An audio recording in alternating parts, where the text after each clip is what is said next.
마침 두어 사람이 와서 빌라도가 갈릴리 사람들의 피를 그들의 제물에 섞은 일로 예수께 아뢰니 대답하여 이르시되 너희는 이 갈릴리 사람들이 이같이 해 받음으로 다른 모든 갈릴리 사람보다 죄가 더 있는 줄 아느냐.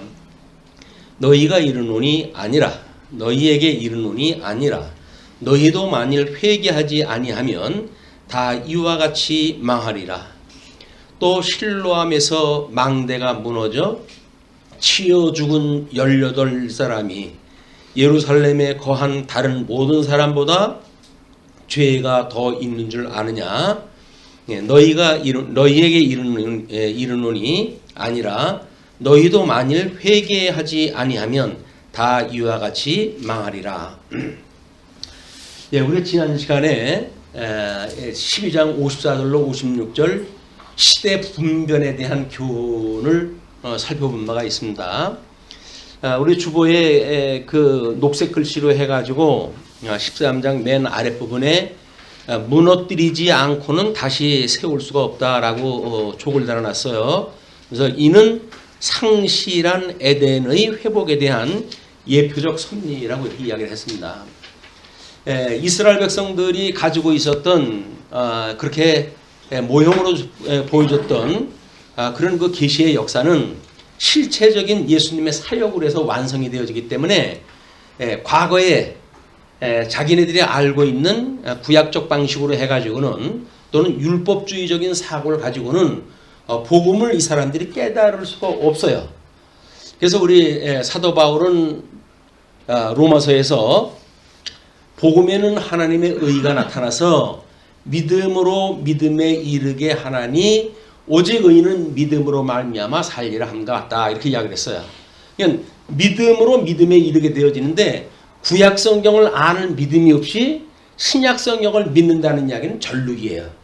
한쪽 편밖에 모른다는 이야기예요. 그래서 우리가 특별히 이방인들한테는 이 구약 성경에 대한 이해가 적기 때문에 우리 사도행전이라든지 뭐 이럴 때 보게 되면 전부 성경을 가지고 예수가 그리스도라고 증거했거든요. 그때는 신약 성경이 없을 때예요. 요한복음에서는 예수님이 너희가 성경에서 영생을 얻는 줄 알고 상거하거니와 이것은 곧 나에 대해서 증거한 것이다 라고 이야기를 하셨어요. 그렇기 때문에 구약 성경을 우리가 얼마나 이해하는가가 신약 성경을 이해하는 바로미터가 되어집니다. 근데 어떤 자유주의자들은 예수님이 오셨기 때문에 구약 성경이 필요 없다고 그래가지고 구약 성경 폐지론을 주장하는 정신 나간 사람들도 있고 그렇습니다. 그러면 성경이 뭔지를 모르기 때문에 이제 그런 현상이 일어나고 최소한도 종교 개혁자들이 전 66권을 틀어가지고 이것은 하나님의 말씀이고 이것은 성도들한테 모든 생활의 법칙이다 라고 이야기를 했으면 거기서부터 차근차근 공부를 갖다 해와야 되는데 시겁지 않게 이제 종교 개혁이 어느 정도 시간이 지나고 뭐 사람들 계몽주의 시대를 비롯해가지고 자유주의가 등장을 하고 그러지 않습니까? 인간의 이성이 발달을 갖다 하는 거예요. 인간의 이 교만이 결국은 하나님이 은혜로 우리한테 주신 계시의 문제를 자기네들의 이성을 가지고 깨닫는지를 알고 그래가지고 온 교회가 지금 이 지경까지 오게 되어진 겁니다. 그렇기 때문에 지금 우리가 성경적인 하나님의 말씀을 제대로 공부를 하지 않으면 자유주의자들에 의해서 왜곡되어지고 또는 뭐 다 무너진 이런 성경론을 가지고 우리 성경 공부할 수밖에 없어요. 그렇기 때문에 아무 데서나 성경 공부하는 것이 그게 지혜가 아닙니다. 성경 공부는 우리 성경 66권은 다 가지고 그래서 오직 성경이라고 이야기를 했잖아요. 종교 개혁자들의 캐치프레이즈입니다. 오직 성경이에요. 근데 오직 성경뿐만 아니라 지금은 신구약 성경 66권을 전부 통해 가지고 우리가 이 공부를 하지 않으면 절룩거리 신앙을 할 수밖에 없다. 이런 그 경계가 필요한 것이 지금 12장 54절로 소개되어졌던 시대 분변에 대한 교훈이기도 합니다. 그러니까는 우리 시대 분변에 대한 그 내용이 뭐 이제 시간이 없어가지고 우리가 그걸 공부할 때에 여기에 계시란 성경적 계시란 무엇인가에 대한 이제 이런 의미도 우리가 이제 좀 살펴보고 지나갔어야 되는데 살펴볼 시간이 없었어요. 또 회의하기 때문에 뭐 한 50분 정도로 이렇게 줄이고 하다 보니까 그래서 이런 것들이 하나님의 계시가 무엇인가라고 하는 것도 우리가 본격적으로 공부를 하다 해둘 필요가 있다고 생각이 듭니다. 그래서 뭐 계시라는 말이 감추어진 것을 드러내 가지고 보여주는 것이라고 이야기를 하는데 아담 이후에 모든 사람들이 에덴 동산에서 내쫓겨났잖아요. 어둠의 권세 아래 있기 때문에 흑암 중에 있는 거예요. 그러니까 하나님의 특별 계시를 아무리 해줘도 그 사람을 알아볼 수가 없습니다. 그래서 하나님께서 그들에게 눈을 벗겨가지고 이 특별 계시를 알아볼 수 있게 해주셔야 은혜로 이 성경을 깨닫게 되어지는 거거든요. 근데 이제 그렇지 못했던 것이 불행한 그런 그 시대의 사람들이었고 하나님께서 이제 이 아브라함에게 또는 열조에게 언약 같은 걸 기억을 하시고 애굽의 종로로 타던 이스라엘 같은 분들 불러내셨어요. 애굽으로부터 불러내 주셔가지고 이제 하나님이 좋아하시는 건 뭐고 싫어하는 건 뭐고 이걸 차근차근 알려주시면서 내가 약속한 가나안 땅에 들어가게 되면 이 말씀을 잘 들으면 너희들이 거기서 잘 살 거야. 그러나 만약에 그 말을 제대로 지키지 않는다고 한다면 너희들한테 주어졌던 모든 약속 내가 취소하고 다 무너뜨려버린다. 이렇게 약속을 다 했거든요. 그게 얼마나 중요한 건지를 알아야 될 거 아니에요. 인생이 한 번 사는 인생인데 살다가 만약에 그냥 지옥 간다 그러면 그것처럼 억울한 일이 어디 있어요. 그런데 영적으로 우리가 신앙생활을 하는 감각이 구원받는 일에 별로 그렇게 중요하게 여기질 않는 거예요. 이런 그 문제가 우리의 잘못되어지고 왜곡되어진 이런 그 성경 공부로부터 만들어지는 일들이다. 뭐 예종론을 이야기를 하고 하나님이 다 언약대로 이루셨다고 하는 막 그런 그 성경에 나와져 있는 성경의 그 내용만 가지고 마치 그저 성도들의 신앙인 걸로 호도를 하는 거예요. 그렇기 때문에 이제는 하나님이 다 이루셨는데 너희들이 뭘 그렇게 열심히 살라고 그러냐. 이렇게 이제 그 미혹을 갖다 하는 겁니다. 이것이 소위 우리가 싸구려 복음이라고 이렇게 이야기를 했어요. 우리 예수 그리스도의 이 십자가의 사건으로 우리가 구원을 받았다고 한다면 보통 상식적인 사람이라고 한다면 그 은혜의 감동을 가지고 신앙생활하는 게 당연한 거거든요. 근데 사람들은 이제 예수님이 그냥 다 우리들의 죄를 용서해줬고 그 다음에 이제 내가 살고 싶은 대로 살면 되는 거야 라고 하는 생각을 가지고 소위 지금 한국교회 뭐 80, 90%가 지금 그 구원파 논리적인 그 복음을 가지고 살아간다고 그러는데 어떤 그 분이 이거는 상당히 우리 경계해야 될 문제입니다. 하나님의 말씀을 듣게 되면 살아있는 하나님의 말씀으로 우리가 듣고 그걸로 인해서 책명도 받고 그걸로 교훈을 받고 그 생명의 이치가 있다고 하는 걸 깨달아야 되는데 말씀을 깨닫고는 생명은 아무 상관이 없어요. 그리고 혈육적인 거에 의해 가지고 뭐 좋고 나쁘고 따지고 하니까 믿지 않는 사람들 다 그러고 사는 거 아닙니까? 그렇기 때문에 지금 54절로 59절까지 시대 분변에 대한 교훈을 하신 뒤에 하나님께서는 지금 13장 1절로부터 5절까지 회개 없는 멸망에 대한 경고를 다 하시는 거예요. 이것이 그렇게 해가지고 연결이 되어지는 겁니다. 그러니까 너희들이 이렇게 계시를 모르고 지금 살던 대로 그렇게 죄를 짓고 살게 되면 너희들은 용서받을 수가 없는 거야 라고 이야기를 하는 것이 13장 1절부터 5절까지 이야기예요. 근데 그걸 우리가 그 주보에도 잘 소개가 되어져 있지만은 왜냐하면 사람들은 자기네들이 죄가 없다고 주장을 하기도 해요. 그런데 아담 이후의 모든 인생들은 에덴에서 내쫓겼다라고 하는 그 이야기는 절대 악의 이 영역으로 쫓겨났다는 이야기입니다. 그렇기 때문에 자기가 뭘 죄를 지느냐 안 지느냐 그게 중요한 것이 아니에요. 이미 죄의 종이 돼가지고 숨 쉬는 것부터 모든 게 죄라는 겁니다. 근데 그걸 내가 무슨 범해야 죄라고 생각이 드니까 죄의식이 별로 없어요. 예수님을 믿는다고 하면서 죄의식이 별로 없어요. 죄의식이 없으니까 예수님의 구원의 은혜가 그게 뭐 은혜가 됩니까? 그냥 개나 소나 다 그냥 구원받는 건데 뭐 내가 뭐 특별히 나만 구원시켜 준 것도 아니고 라고 막말했다 하는 거예요. 이게 우리가 어떤 가운데서 구원을 받았는지, 구원받기 전에 우리가 어떤 상태였는지, 이런 자연스러운 우리가 이런 하나님의 그런 뜻을 모르게 되면 우리는 현재 살아가는 성도들의 삶의 깊이가 없어지는 거예요. 말씀에 대한 중요성도 모르고 주님의 몸된 교회에 와가지고 우리가 뭘 하는지에 대한 것도 모르고 이렇게 살아가는 것이 현대 우리 기독교의 아픔이라고 보여집니다. 가뜩이나 사단 세력은 이제 더 극성을 부려가지고 팬데믹이라는 이 전염병 시대를 갖다 줘가지고 교회가 제대로 말씀을 듣지 못하게끔 지금 공격을 해오고 있잖아요. 이 예산 문제가 아니거든요. 사실은 사람들은 집에서 뭐 영상 예배 드리면 되지 뭐. 괜찮대. 왜 아니겠어요. 그렇지. 이게 신중한 걸 모르는 거야. 불가피해가지고 그렇게 드리게 되면 교회에 우리 발걸음을 못하고 그렇게 영상 예배를 드릴 수밖에 없는 환경에 대해서 하나님 앞에 우리가 절박한 마음으로 기도를 갖다 하고 그래야 되는 거 아닙니까? 근데 괜찮다는 거예요. 왜? 대용이니까.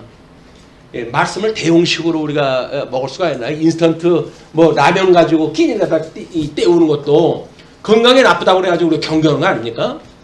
근데 주님의 몸된 교회 성도들이 모여서 우리 공교회와 성도의 교통과 라고 하는 신앙 고백을 했던 것이 전부 숲으로 돌아가는데도 불구하고 그냥 연물 외우듯이 하고 마는 겁니다.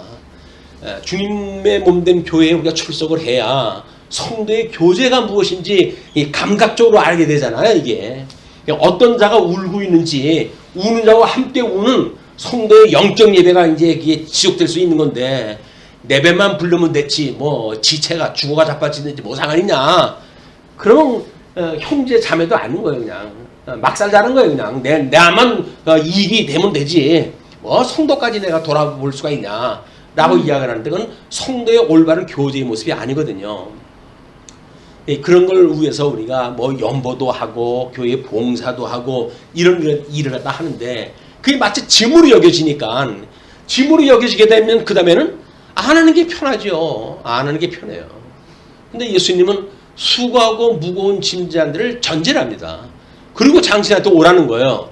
내가 그 멍에를 씻게 해주겠다고. 씻게 한다는 이야기는 어떤 씻게 하는 거예요? 당신이 져주겠다. 당신이 대속의 은혜를 깨닫게 해주겠다는 건데, 우리는 대속의 은혜를 워낙 이제 우리가 싸우려 복음을 가지고 예수님을 믿다 보니까 별로 대속의 은혜와 그렇게 심각하지가 않아요. 이런 문제가, 이런 그 말씀을 가지고 회개가 없다고 한다면 너희들한테 회개 없는 그런 그 자들에게는 멸망에 지금 있을 수밖에 없어 라고는 경고를 하는 거 아닙니까? 뭐 예수님을 안 믿다 지옥 가는 건 당연한 건데, 예수님 믿다가 잘못 믿어가지고 지옥 가면 그것처럼 불쌍한 사람이 어디 있어요? 뭐 이건 뭐 마음대로 놀기를 갖다 합니까? 뭐 합니까? 그래가지고 예수를 근근히 믿었는데 마지막 날 주님 앞에 가니까 주님께서 너 누구냐? 아니 내가 주님 앞에서 먹고 마시고 이렇게 했더니 아무겠는데 모르세요? 나는 모르겠다 이렇게. 그 이야기는 뭐예요? 그냥 넌 안 믿던 사람하고 똑같이 지옥으로 가, 그 얘기거든요. 우리가 정말 예수님하고 교제를 나누는 것, 말씀으로 해가지고 교통하는 것, 이런 그 의미가 실질적인 이 생활 속에서 말씀이 우리가 끊임없이 안 먹게 되면 궁금하게 되어지고 뭐 기갈이 나고 말씀을 궁금하게 되어서 공부하게 되어지고 이런 순기능적인 역사가 일어나야 되는데 그것이 아닌 거예요. 이제 그렇게 되면 말씀이 없으면 매일같이 주님께서는 일용할 양식을 구하라고 그랬는데, 일용할 양식이 없이 뭘 어떻게 삽니까? 양식도 먹지 않고 뭘 어떻게 삽니까? 하루 세끼 양식은 끼니 조금 시간만 지나면 배고픈데 왜 안 주냐고 그래가지고 성질을 내고 그러는 게 우리들 아닙니까? 근데 말씀에 대한 건 별로 기갈이 없어요. 우리 이 생명의 음료가 없는데도 불구하고 이런 기갈이 나진 않는 거예요. 상태가. 그것이 병입니다. 병. 저희 지금 걱정이 하나 생겼어요. 뭐 그 물고기를 갖다 놨는데 그 물고기가 집사람이 왜 얘네들이 먹질 않지. 걱정을 해요. 신경이 자꾸 쓰인대. 다른 때는 그 앞에만 가면은 뭐 꼬리를 치고들 그렇게 입을 뻐끔뻐끔하고 그러더니 배가 불렀는지 뭐 날이 추워가지고 뭐 신경을 건드렸는지 밑에 가라앉아가지고 뭐 준데도 그렇게 뭐 반가운 기색도 없고 그래요. 그러니까 주려고 갔다간 아닌가 다시 왔다가 몇 번을 그러고 그러더라고요. 살아있는 생명체니까 또 거기서 또 이게 병고가 생기면 어떡해요. 그러니까 그걸 끼니 따라가지고 먹이를 갖다 준데도 이놈이 그렇게 뭐 안 먹으려고 그러네요. 그러니까 물고기가 자기 먹이를 안 먹는 것도 사람이 신경이 쓰이는데 성도님들이 말씀을 갖다 별로 그렇게 살갑지 않게 생각을 한다고 그러면 심각한 문제 아니에요. 이게 심각한 문제예요. 하나님께서 이 시대에 우리들에게 성경 66권을 이렇게 통전적으로 공부할 수 있는 기회를 주신 데가 흔치 않아요. 우리들에게 또는 우리들을 비롯한 또 뭐 더러 있겠죠. 그런 사람들에게만 주시는 이 시대의 가장 소중한 보물을 우리한테 지금 안겨주시는 거다. 그러면 우리는 정말 그 일로 인해만 해도 감사가 매일 넘쳐야 되는 거예요. 근데 뭐 다른 사람보다 조금 뭐 힘들게 살게 됐다고 해가지고 성질내고 뭐 하나님 앞에 대들고 도대체 뭐 하는 겁니까 우리가 신앙생활을 하면서. 이것이 너무나 우리가 평안한 시대에 살다가 보니까 믿음의 선배들이 어떤 고난 중에 살았는지에 대한 감각 다 잃어버렸어요. 뭐 요한계시록 들어가기 전에 사도행전과 그 이후라고 하는 걸로 가지고 믿음의 선배들이 그냥 뭐 화형을 당하고 짐승의 밥이 되어지고 그런 걸 우리가 공부했잖아요. 그땐 끔찍한 그런 광경을 통해 가지고 하나님께서 우리들이 얼마나 믿음이 연약하면 이렇게 좋은 시절을 줘가지고 그걸 안 보게 하셨을까 라고 해서 위로는 받았지만 근데 그건 잠시 아니에요. 왜? 우리한테 어려움을 주니까 그건 잠시 지나가고 말아요. 우리들한테 환난 날에 온전히 기뻐하라 라고 하는 그 이야기는 환난을 당해봐야 그것이 우리 주님의 고난도 기억이 나고 그래서 은혜를 우리가 또 사모하게 되어지고 그래서 그걸로 인해서 기도도 되어지는 거거든요. 근데 그것이 없다고 한다면 우리는 우리 주님께서 하신 말씀이에요. 너희들한테 그런 경계가 없다고 한다면 너희들은 친자식이 아니다. 친자식이 아니다.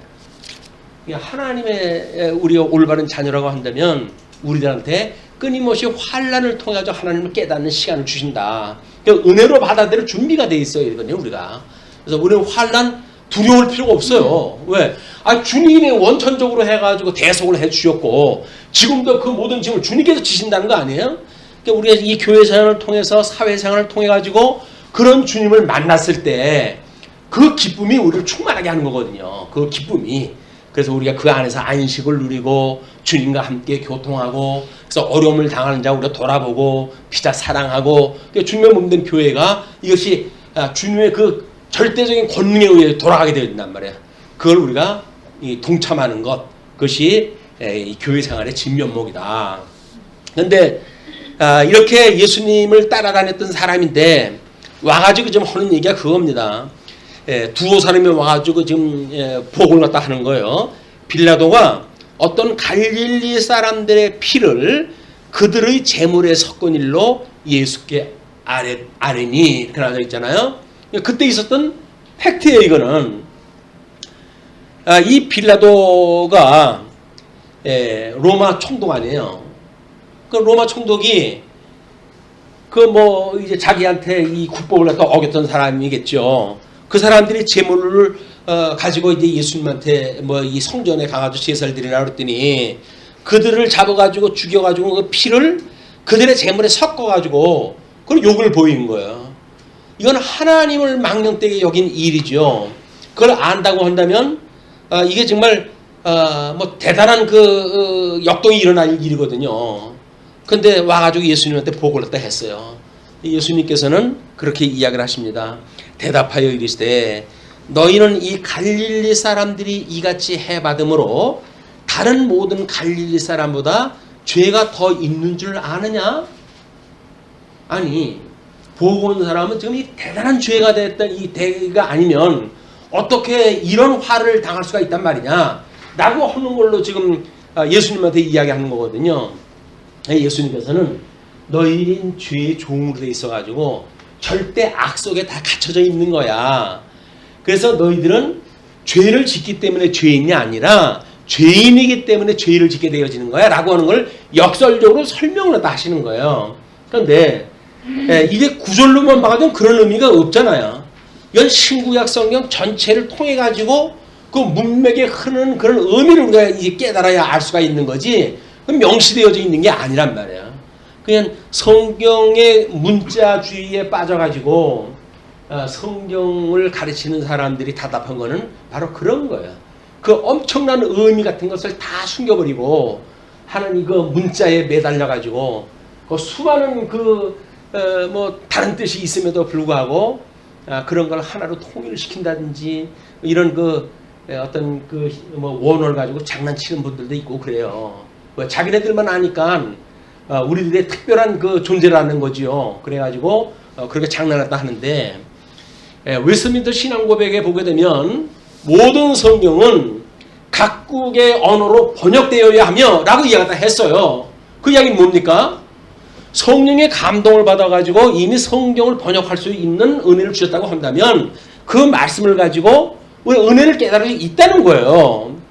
근데 요즘 겉멋들이 들어가지고 원어를 모르면 성경을 모른다고 주장을 갖다 해버리니까 웨스트민스터 신앙고백의 성경관에 대한 전반적인 이제 거역을 갖다 하는 일이죠. 그런 것이 우리가 전통을 중요시해야 되는 일이 그런 그 문제에 있어서는 믿음의 선배들이 그 엄청난 종교 개혁이라고 하는 그런 개혁 운동을 갖다 한 뒤에 과연 그거를 어떻게 진리를 전승하고 보수하기 위해서 그렇게 일을 갖다 해 갔는지 그 족적을 우리가 추적하는 일은 매우 중요한 겁니다. 그의 일부가 웨스트민스터 신도개혁 또는 대소요리 문답, 뭐 하이델베르크 신조 뭐 이런 것들이에요. 우리 그 믿음의 선배들이 이거는 지켜줘야 돼, 다른 건 몰라도 이거는 알려줘야 돼 라고 해가지고 그걸 그냥 뭐 자기의 모든 생활을 거기다 쏟아가지고 수고를 했다 한 거거든요. 사랑의 수고로 만들어진 일들인데 시간 좀 지나가다가 보니까는 그거를 아무것도 아닌 걸로 치고 갔다 하는 거야. 거기에 만약에 뿌리가 없다고 한다면 그 사람들은 열매 맺을 수가 없는 집단이에요. 우리가 종교 개혁자들의 그런 아주 아름다운 표준 교리에 의해 가지고 뿌리를 내린 사람들만이 오직 성경의 권위를 인정하게 되어지고 그 성경의 권위로부터 우리는 아름다운 하나님의 열매를 맺을 수가 있는 것이다. 그렇기 때문에 지금 그런 것도 없이 열매를 맺는다는 이야기는 다 가짜예요. 그건 거짓 열매 맺는 겁니다. 뿌리가 거기에 없는데 뿌리 없는 나무에서 무슨 열매가 맺어요. 그거를 경건의 모양은 있다고 그러는 거예요. 경건의 모양은 있으나 그거를 그거를 갖다 행하시는 능력을 갖다 부정하는 자들, 그런 자들로부터 너희는 돌아서라 그렇게 이야기를 하거든요. 왜? 율법주의자들이 이 말씀으로 기초한 열매가 아니라 자기네들로부터 나온 인본주의적인 그런 행위로 해가지고 만들어진 열매들을 그냥 자랑 삼아 가지고 있거든요. 지금도 교조주의가 마찬가지예요. 종교개혁 당시에 그 좋은 표준교를 줬더니 그걸 가지고 그냥 교조주의화 해가지고 그냥 달달달달 외워가지고 그렇게 살라는 거거든요. 마찬가지입니다. 거기서는 열매가 나오는 게 전부 가짜예요. 가짜. 요즘 뭐 우리가 실검으로 해가지고 그게 드러나기도 하는 것 같아요. 하나님의 말씀을 공부하다 하는데 그동안 그렇게 새벽 예배에다가 뭐 교회 출석에다 열심히 하시던 분들이 잠깐 교회 이제 이렇게 어려움이 있으니 영상 예배로 대치를 갖다 하게 됩니다. 라고 대치를 갖다 한 걸 매출을 갖다 하고 나서는 교회 사람들이 오는 그 율이 70% 80%밖에 안 된다는 거 아닙니까? 그럼 나머지는 뭐예요? 거품 제거시킨 거야. 하나님께서 너희는 다 가짜야. 그걸 다 드러나게 하신 거야. 그것도 더 골수로 되어져 있는 분은 아직도 자기 믿음 가지고 뭘 한다고 해가지고 뭘 헐는지는 모르겠죠. 그래서 우리가 우리들의 믿음을 자세히 살펴봐야 된다. 매일 말씀을 묵상을 할때 했을 때 우리 삶하고 묵상을 할때 해가지고 우리들의 이런 아름다운 열매가 과연 말씀으로부터 말미암은 거냐, 아니면 나를 내보이기 위한 자랑으로서 만들어진 거냐, 이걸 살피지 않으면 오해가 있을 수밖에 없는 겁니다. 그러니까 지금 절대 악속에 있기 때문에 너희들은 마치 그렇게 빌라도에게 핍박을 받는 사람들만 죄인이라고 생각하면 오해야. 너희들도 똑같은 죄인인 거야. 그걸 이야기를 하는 겁니다. 그래서 또 실로암에서 망대가 무너져 치여 죽은 18사람이 예루살렘에 거한 다른 모든 사람보다 죄가 더 있는 줄 아느냐? 너에게 이르노니 아니라 너희도 만일 회개하지 아니하면 다 이와 같이 망하리라. 회개 없으면 다 망한다는 겁니다. 근데 그 사람들은 18명, 저놈들은 도대체 무슨 죄를 졌길래 저렇게 배락을 맞아 죽나? 이렇게 해가지고 그 사람들 손가락질을 할 거예요. 그런데 너희들도 회개하지 않으면 똑같다는 거예요. 하나님께서 오래 참으셔가지고 우리로 하여금 회개할 수 있는 시간을 지금 주시는 거 아니에요. 오래 참으시는 거 아니에요. 그 은혜를 깨닫고 우리 하나님 앞에 이런 회개에 대한 이야기, 하나님의 고백하는 일 매우 중요한 일이다. 자, 그리고 이제 물론 이제 그게 에스겔 18장 30절 보시게 되면 너희들 회개하고 모든 죄에서 떠날지어다 라고 이야기한 내용도 있고 그래요. 이런 그 문제는 지금 이제 하나님의 심판에 대한 문제 아니에요. 그렇기 때문에 어디에서 우리가 이거를 아이디어를 얻어야 될까요? 예수님은 뭘 연상을 하고 이 말씀을 하셨을까요? 구약 성경에서 멸망을 가장 적나라하게 소개한 것이 다니엘서예요. 그러니까 다니엘서에서 만약 가증한 것이 설 때라고 이야기를 한다면 그때는 거의 뭐 마지막 때거든요. 근데 아직은 그때가 아닌 거예요. 이제 그건 주 70년이나 가가지고 완전히 이제 무너지게 되어질 때니까. 근데 그 앞서가지고 그 재물에다가 사람의 피를 섞는다든지 이런 죄를 갖다 지는데도 불구하고 뭐 그 사람들 배락도 안 맞아요. 예수 믿는 사람 그렇게 핍박을 하는데 그놈들은 승승장구하는 거예요. 세력이 더 확장되어지고 그러니까 기고만장하는 거거든요. 하나님이 그때그때 이 심판하신다고 한다면 세상이 얼마나 깨끗해질까요? 죄 지은 걸 그냥 그 자리에서 배락을 쳐가지고 죽이신다고 한다면 근데 그렇지 않아요. 그 제자들이 그랬잖아요. 주님 그 곡식을 우리가 이렇게 피가 나오는데 그걸 뽑을까요? 그랬더니 아서라 나중에 추수 때까지 그냥 둬. 괜히 그거 골라내려다가 알곡까지 상할라. 주님께서는 알곡을 위해서 오래 참으시는 거예요. 알곡을 위해서. 근데 불택자들은 이 심판 하나님이 있으면 이럴 리가 있어? 괜찮아. 하나님이 있긴 어디 있어? 라고 해가지고 오만방자한 생각을 가지고 살아가게 되어진다. 그거는 마지막 날 심판 때 이제 주님 앞에 서게 되면 바깥 어둠에서 이를 갈림이 있으리라고 그랬으니까 그게 어떠한 고통인지 알게 되어진다. 우리에게는 이 성경을 통해서 이 계시를 알려주신 거예요. 다니엘서에서 이야기했던 것처럼 포악하여 가증한 것이 날개를 의지하여 설 것이며 또 이미 정한 종말까지 진노가 황폐하게 하는 자에게 쏟아지리라. 그 이야기는 안티오코스 4세에 의해 가지고 그때 이루어진 거예요. 구약 성경에서 이미 다니엘서는 다 성취가 되어진 거예요. 그리고 수천절까지 지내왔잖아요. 그런 이후에 하스몬 왕과 그 이후에 헤롯 왕과 이어지는 범죄 행위가 끊임없이 있음에도 불구하고 이스라엘 백성들이 그걸 감을 모르고 있다는 거예요. 왜? 우리 63년 BC 63년서부터 이미 네 나팔이 이미 그때 경고가 됐잖아요. 그리고 64년에는 드디어 이제 그 성전을 갖다 밟음으로 해가지고 첫째 화가 이미 지나간 시절이거든요. 그럼에도 불구하고 화가 뭔지를 모르는 거예요.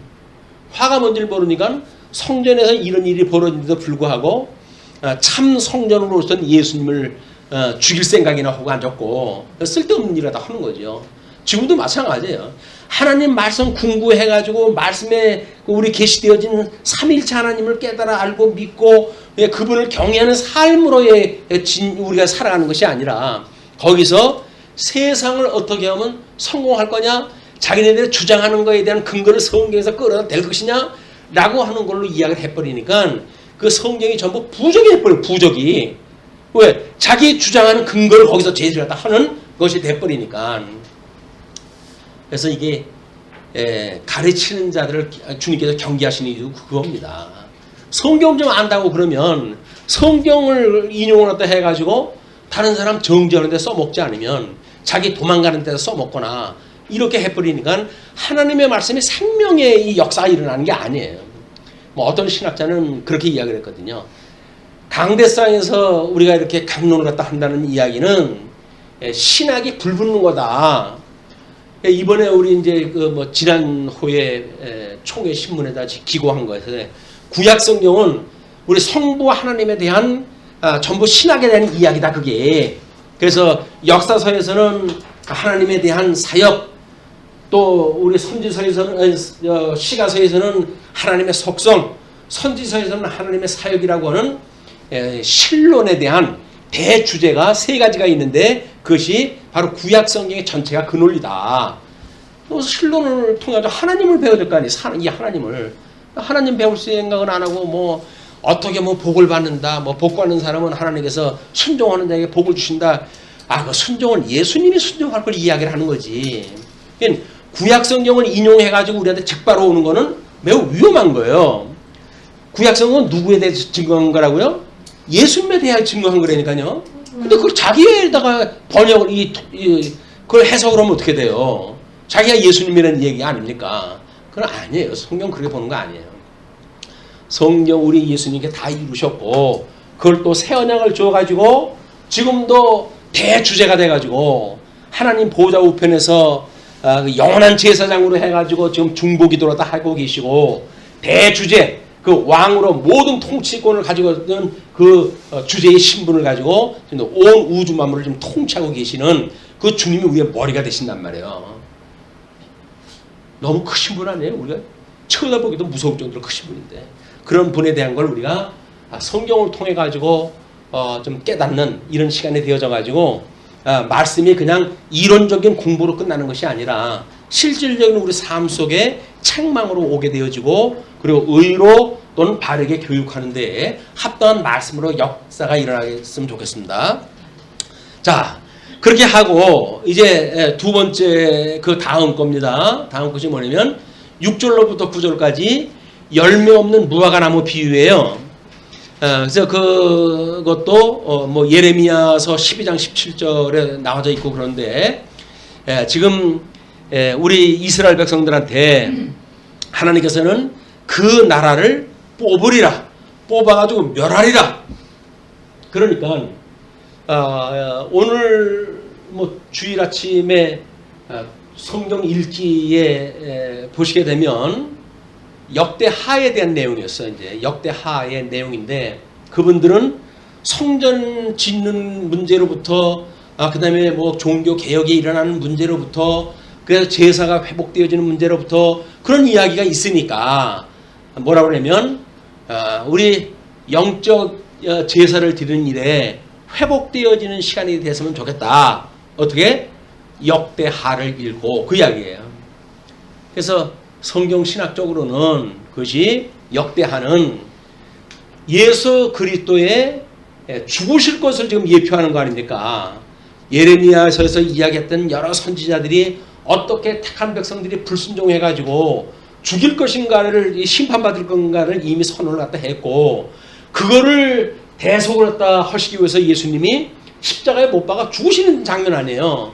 불순종이 그 역사로 인해 가지고 그런 그 일인데 거기서 십자가의 도를 발견하지를 못하고 그걸 가지고 뭐 예배 잘 드리고 신앙생활 바로 하자 이런 정도로 이야기를 하게 되면 참 성경 가지고 예수님이 했던 십자가의 도를 말하지 않는 이런 그 일에 지금 팽배해 있다.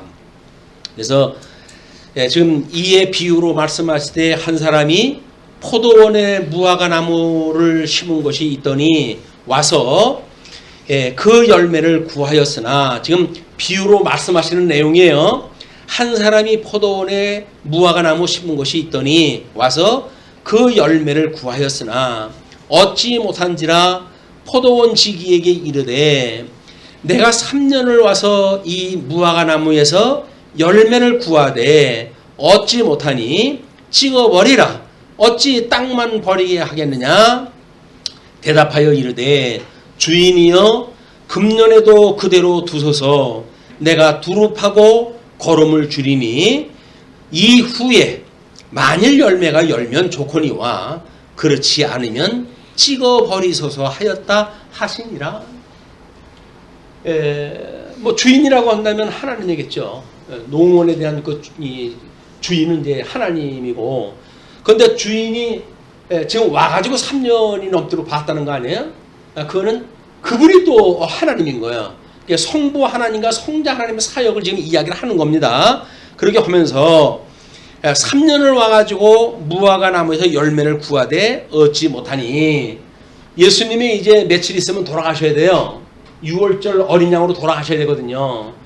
세상이 지금 어떻게 돌아가는지를 모르니까 예수님이 십자가에 못 박아 죽는 이 역사적 사건이 일어나는데도 불구하고 유대주의자들은 율법을 지키니 안 지키니 하는 거 가지고 종교 행위 이것만 가지고 살아가고 있으니까 예수님이 지금 예를 들어 아주 말씀을 하시는 겁니다. 그걸 찍어버려라 그 얘기죠.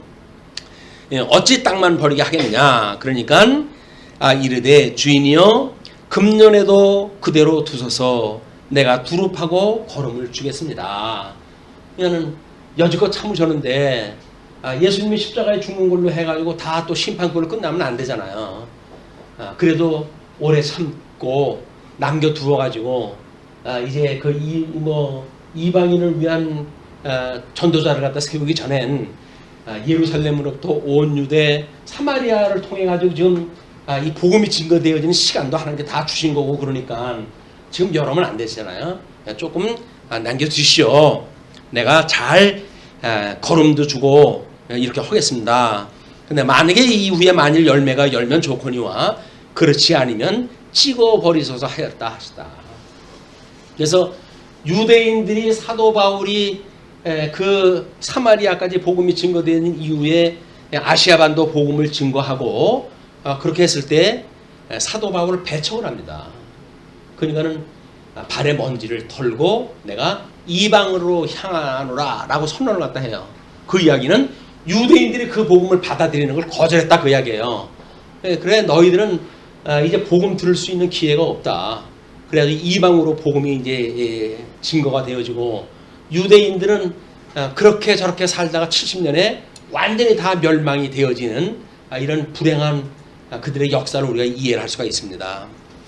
자, 그렇게 해서 뭐 거기에 그 하나님의 인내가 끝날 때 가해지는 심판의 최후성을 말해주기도 하고, 또 금년에는 두릅하고 거름을 주시겠다라고 하는 그 이야기는 공생의 기간 동안 예수 그리스도의 중보자적 모습을 보여주기도 하고, 또는 만일 실가가 열매를 맺지 않으면 그때 찍어버리십시오 라고 하는 그 이야기는 하나님께서 회개할 수 있도록 유보해둔 심판에 대한 이야기를 지금 예를 갖다 든 이야기다. 그런 그 이야기입니다.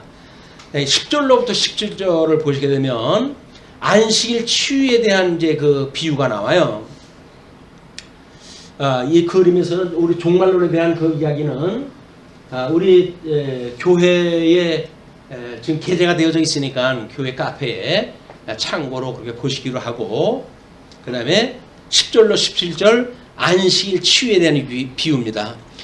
예수께서 안식일에 한 회당에서 가르치실 때에 18배 동안이나 귀신 들려 앓으며 꼬부라져 조금도 펴지 못하는 한 여자가 있더라. 예수께서 보시고 불러 이르시되 여자여 내가 내 병에서 놓였다 하시고 안수하시니 여자가 곧 펴고 하나님께 영광을 돌리는지라. 자, 놀라운 생명의 역사가 일어났어요. 그거를 빤히 쳐다보고 있던 회당장이 예수께서 안식일에 병 고치시는 것을 분내어 무리에게 이르되 일할 날이 열세가 있으니, 안식일 빼놓고도 엿새가 있으니 그동안에 와서 고침을 받을 것이요 안식에는 하지 말 것이니라. 그래가지고 율법을 주장하다 한 거예요. 율법이 뭔지도 모르면서. 그러니까 뭔지 알고 말하는 사람 그냥 많지 않습니다. 특히 교회에 와서는 뭔지를 알고 복음에 대해서 이야기하는 사람들이 많지 않아요. 전부 그냥 이렇게 소문으로 들은 이야기, 귀뚱으로 들은 이야기들, 그런 걸 주섬주섬 해가지고 이야기를 하기 때문에 가르치는 자나 듣는 자나 은혜의 감격이 없고, 그리고 우리 예수님에 대한 대속의 은혜를 값지게 여기는 일이 그렇게 나타나지는 않는다. 그러니까 예수님께서 주께서 대답하여 이르시되 외식하는 자들아 너희가 각각 안식일에 자기의 소나 나귀를 외양간에서 풀어내어 이끌고 가서 물을 먹이지 아니하느냐? 이거 팩트예요. 그때 그냥 율법주의자들이 했던 팩트예요. 그러니까 안식일에 18년 동안이나 병 걸리는 사람 병 고쳐주는 거는 딴지를 걸면서 지네들 재물에 손해 갈 거는 안식일이고 뭐고 끌고 나가지고 물을 먹이고 그런단 말이에요. 아무리 사람이 자기 손톱 밑에 찔린 가시가 다른 사람 심장이 썩어가는 것보다 더 고통스럽다고 할지언정 이렇게 공감 능력이 없는 사람들끼리 피자 산다는 것은 불행이에요. 불행. 다른 사람의 아픔이 별로 아픔으로 와닿질 않아요. 그리고 귀찮은 거야 그런 게. 왜? 나한테 짐이 되니까. 그러니까 될 수 있으면 나한테 좀 떨어져라. 그런 사람들은 편하게 나 좀 살자 그렇게 이야기를 하는데, 그럴 거면 죽어버리지 못하고 살아요. 죽으면 아무것도 안 하는데. 죽으면 아무것도 안 하잖아요. 살아있는 건 뭐 꿈지럭거리기 위해서 살아있는 건데 지금. 그런데 다른 사람이 힘든 사람이 우리한테 짐이 된다고 한다면 질세 그러는 거예요. 내가 날 한 몸 건사하기도 힘든데 왜 너까지 와서 날 이렇게 귀찮게 하냐. 그 이야기 아닙니까?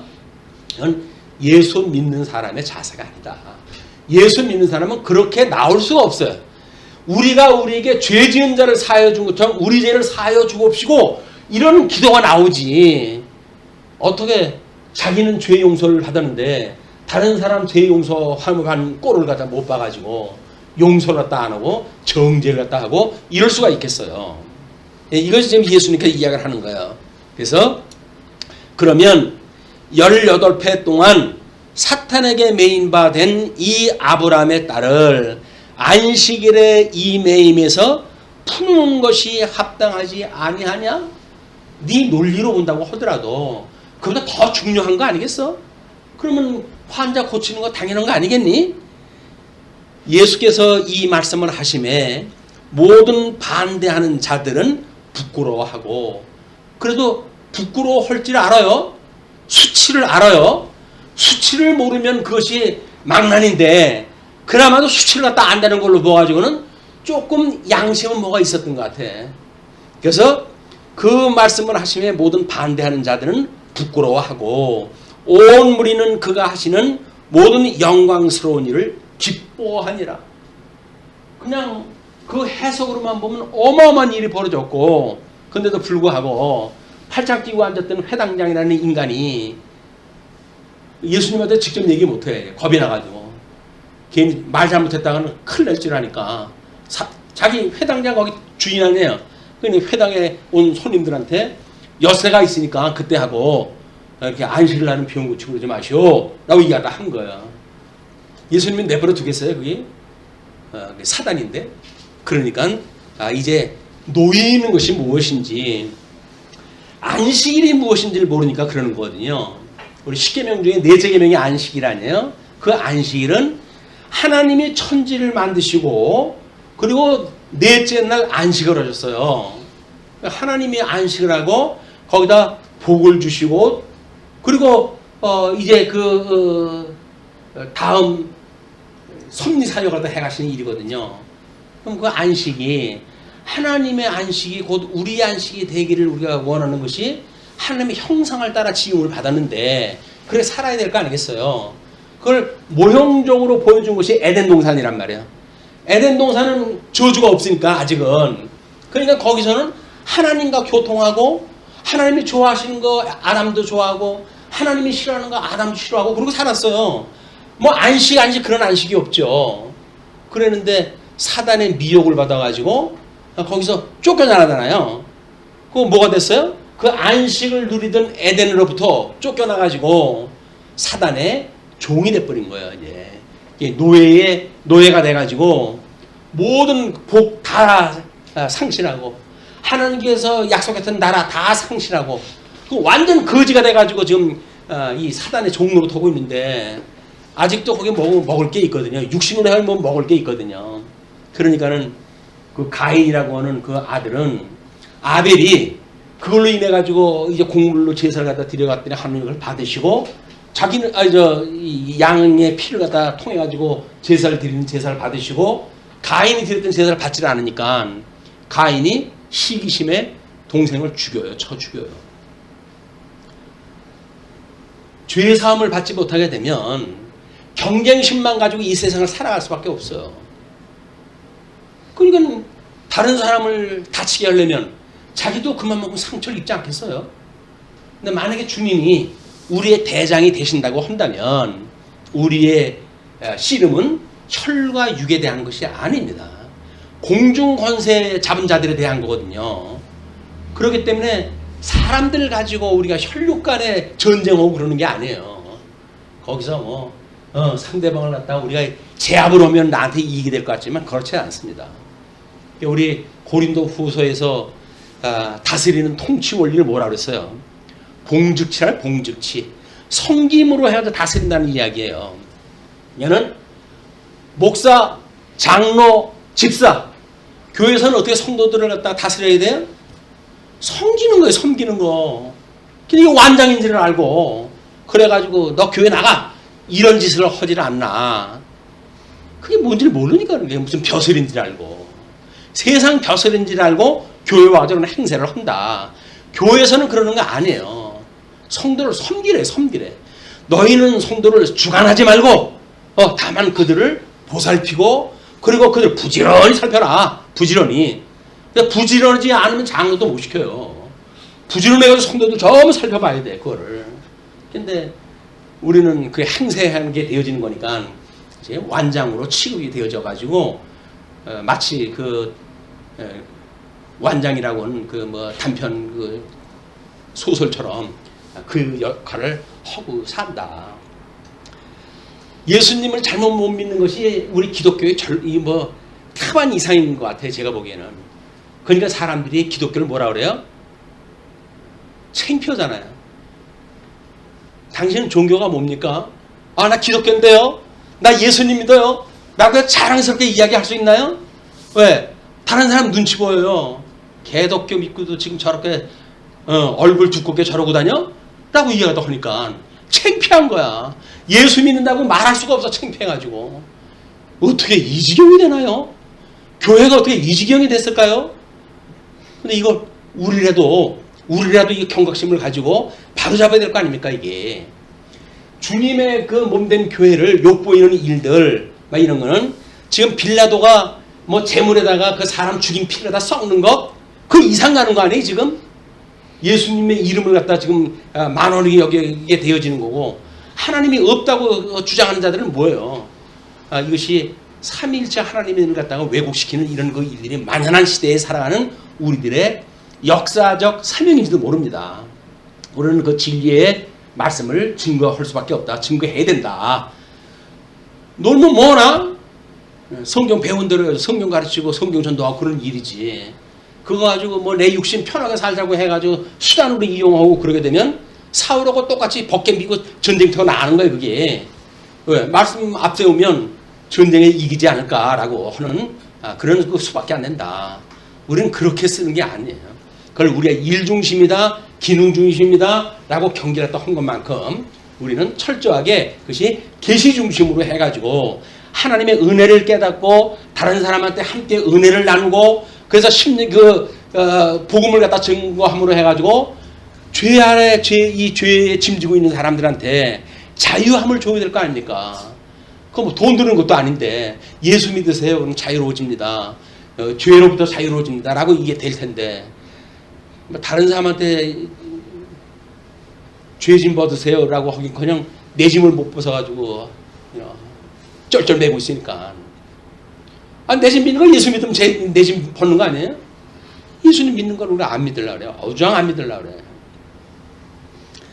자, 이제 이런 거 문제는 거기서 이제 구약 성경에 대한 거 예수님이 성경의 구약 성경을 잘 아는 사람들 이런 사람들에게 지금 구약 성경적인 주제를 가지고 지금 이야기를 한단 말이에요.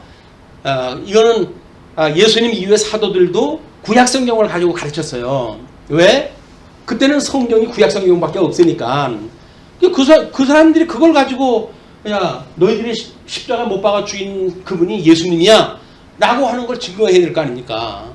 그냥 구약 성경을 가지고 한 거예요. 그래서 복음에는 하나님의 의가 나타나서 믿음으로 구약 성경에서 가르치는 바 예표로서 모형과 그림자로 오실 메시아를 가르치는 바 그걸 믿는 믿음으로 그 믿음대로 오셨던 그 예수님 신약 성경에 기록되어진 그 믿음을 가지고 우리가 살아가게 되어진 것이다. 그게 믿음으로 사는 거예요. 성경대로 하나님이 성경대로 이렇게 이루어 가셨구나. 성경대로 만사를 이렇게 이루어 가시는 분이구나.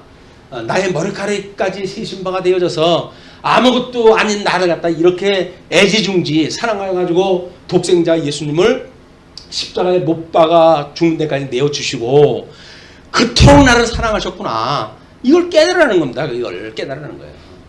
예수님이 우리를 위해서 십자가에 못 박아 죽으셨다고 하는 물에 빠졌던 사람 건져만 줘도 평생 은인이라고 해가지고 평생 그분한테 뭐 살펴보고 그럴 거 아닙니까? 근데 우리 예수님 우리를 위해서 십자가에 못 박아 죽으셨다는데도 불구하고 그렇게 감사한 이 병이에요. 우리가 전부 불감증이 걸려가지고 육체적인 불감증의 환자가 구약성경에 잘 나타나는 사람이 누굽니까? 문둥한 나병 환자. 여기 피부가 다 망가져가지고 이게 감각이 다 무뎌가지고 살이 썩어져 나가는데 통증도 못 느껴요. 우리가 이 영적으로 우리가 이런 위기에 있는데도 불구하고 그런 통증을 못 느낀다고 한다면 우리는 빨리 주님 앞에 엎드려야 되는 겁니다. 이게 이런 거 문제로 해가지고 우리 주님 안에서 안식을 누리고 심령의 평강을 누리고 또 사랑하는 성도들과 함께 교통을 갖다 하고 믿는 것과 아는 것이 하나 되어 있는 성도들이 우리가 함께 사랑하며 살아가는 이런 주님의 몸된 교회를 만들어서 오고 오는 후대에게 물려줘서 그렇게 하는 것이 우리 사랑이에요. 사랑하는 일주일을 우리가 기도하면서 마치죠. 기도하시겠습니다. 자비로우신 하나님 아버지 은혜를